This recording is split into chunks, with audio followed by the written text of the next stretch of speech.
रात का सन्नाटा हवेली के चारों तरफ पसरा हुआ था। गांव के लोग इसे भूतिया हवेली कहते थे। यहाँ कोई भी जाने की हिम्मत नहीं करता।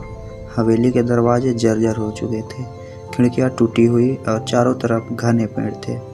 उन पेड़ों की टहनियाँ किसी हाथ की उंगलियों की तरह हवा में लहरा रही थी, जैसे वे किसी को पकड़ने की कोशिश कर रही हो। राजेश, जो पेशे से एक फिल्म निर्माता था, अपनी अगली हॉरर फिल्म की शूटिंग के लिए लोकेशन ढूंढ रहा था। उसने हवेली के बारे में सुना और वहां जाने का फैसला किया। राजेश अपने दोस्त विक्रम के साथ हवेली के अंदर गया। दरवाज़ा खोलते ही एक ठंडी हवा का झोंका उसके चेहरे पर लगा। अंदर का दृश्य और भी डरावना था। दीवारों पर पुरानी तस्वीरें लटकी हुई थी, जिनमें से कुछ के चेहरे धुंधले हो गए थे। फर्श लकड़ी का था और हर कदम पर चरमराने की आवाज़ें होती थी। राजेश ने एक कमरे में घुसते ही कुछ अजीब महसूस किया। वहाँ की हवा भारी थी और मानो कि छिपकर उन्हें कोई देख रहा हो।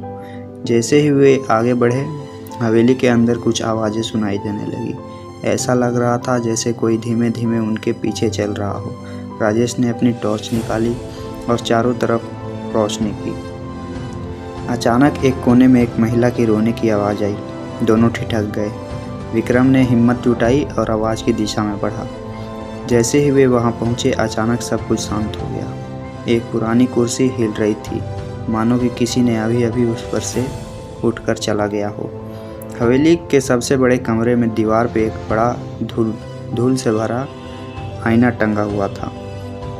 राजेश को हमेशा से पुरानी चीज़ों में दिलचस्पी थी, इसलिए उसने आईने के पास जाकर उसे साफ करने की कोशिश की।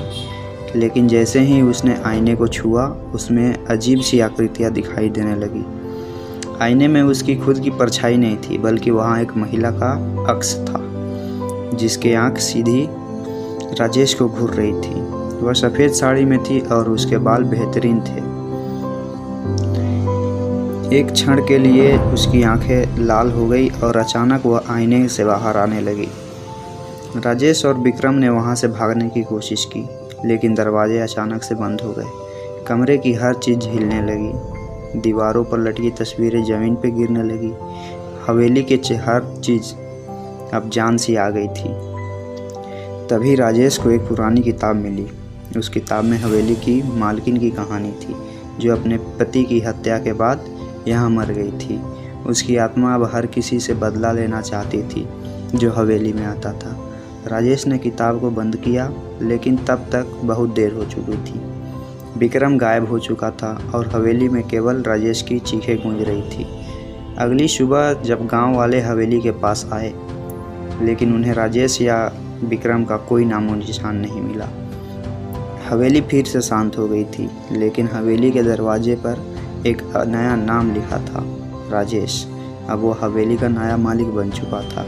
हवेली के बाहर केवल हवाओं की फुसफुसाहट की आवाज़ें थी, जैसे वह किसी को बुला रही हो।